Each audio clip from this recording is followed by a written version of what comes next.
Recrue la plus chère de l'histoire de la Premier League, le milieu de terrain Caicedo a connu une première compliquée avec Chelsea face à West Ham dimanche en championnat, en enchaînant les mauvais choix puis en concédant un pénalty après une faute sur Lucas Paqueta en fin de rencontre.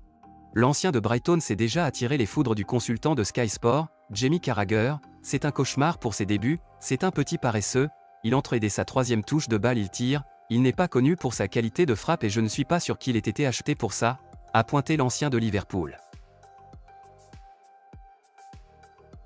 Alors que la presse britannique faisait état d'un accord entre le club saoudien et Manchester City ces derniers jours, le joueur a officiellement donné son accord pour rallier le golf. À Riyad, le défenseur espagnol de 29 ans percevra 25 millions d'euros par an, alors que son contrat sera d'une durée de 3 ans, et des derniers détails sont à régler avant l'officialisation du transfert. Tyler Adams ne jouera pas en Championship, le milieu de terrain américain quitte Leeds, relégué la saison passée et rejoint Bournemouth pour 5 ans, le montant du transfert est estimé à 23 millions d'euros. Le milieu de 32 ans a récemment proposé au PSG de résilier son contrat le liant au club jusqu'en juin 2024, une demande que le club parisien a bottée en touche alors qu'il réclame 6 millions d'euros pour céder celui qu'il avait fait venir librement lors de l'été 2021. Selon les informations de Relevo, il sera compliqué de faire venir celui qui était prêté à Chelsea la saison dernière, bien que considéré comme une priorité du recrutement pour les jours à venir. Joao Félix représente un investissement financier important que ce soit en transfert ou en salaire. À l'heure actuelle, le deal semble dans une impasse sauf en cas de prêt ou d'échange, comme cela a récemment été annoncé en incluant Ansu Fati dans la transaction.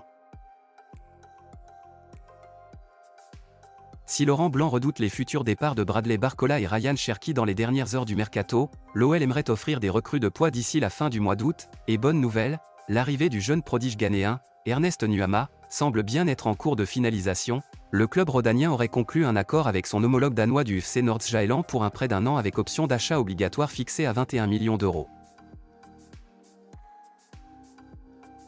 Le PSG fait tout son possible pour attirer Randal Kolo Muani dans ses filets. Après avoir obtenu l'accord du joueur en fin de semaine dernière, le club de la capitale a pris contact avec Francfort pour arracher la signature de l'ancien attaquant du FC Nantes. Après avoir essuyé un premier refus, Luis Campos est reparti à l'assaut avec une seconde offre de 70 millions assortie de divers bonus.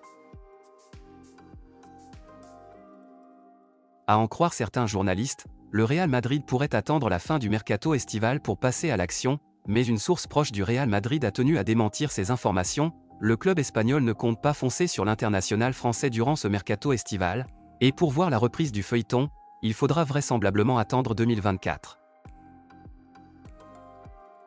Selon les informations du quotidien L'Équipe, l'ancien de Pescara plaît toujours sur le vieux continent, et 2 écuries le suivent de près.